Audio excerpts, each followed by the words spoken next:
Hello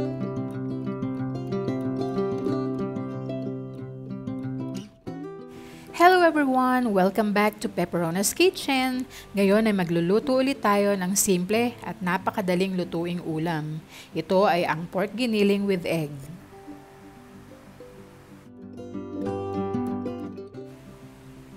So nagpainit ako ng mantika sa kawali at ginisa ko na dito ang mga aromatics.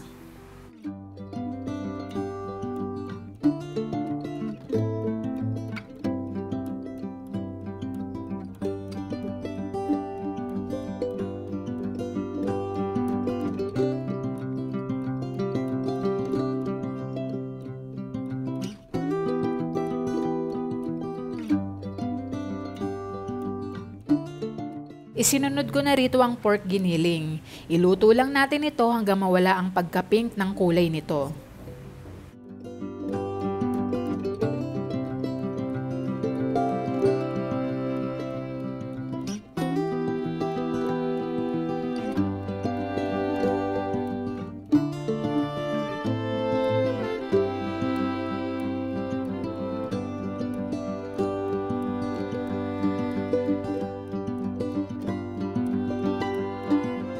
Naglagay na din ako dito ng paminta at atsuete na kinano ko sa isang tasang mainit na tubig.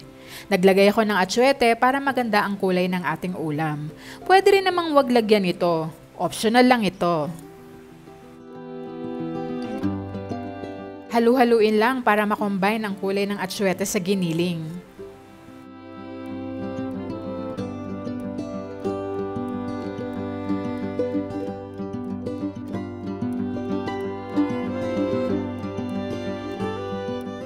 Pagkatapos ay naglagay na din ako dito ng toyo at oyster sauce.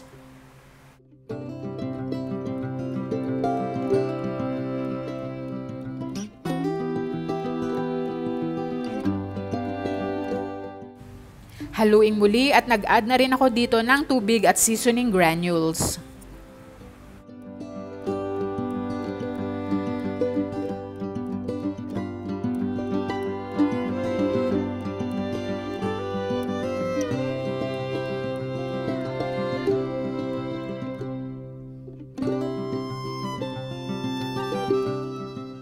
Takpan at hayaang maluto ang giniling ng 20 minutes.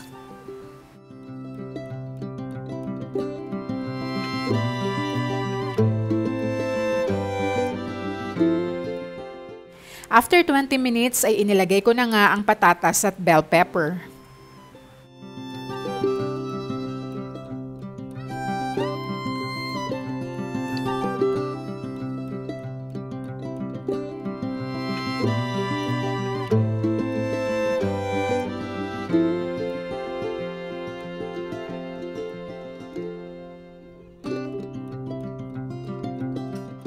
Dinagdagan ko itong muli ng tubig dahil medyo natutuyuan ang sarsa ng ating niluluto.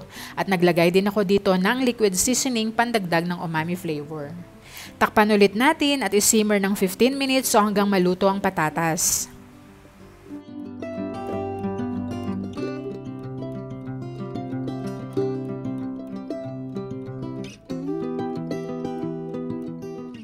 Kapag okay na ang patatas ay ilagay na ang nilagang itlog. Pwede ka ding gumamit dito ng quail egg or itlog ng pugo. Depende po sa inyo.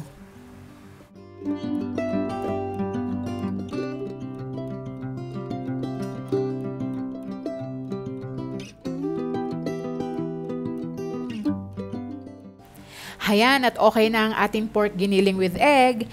Medyo isimmer pa po natin ng 5 minutes pa. Then, ready to serve na po ang ating ulam. Don't forget to like and share kung nagustuhan mo ang ating recipe for today. Please subscribe na din po sa aking YouTube channel. Thanks for watching and happy cooking!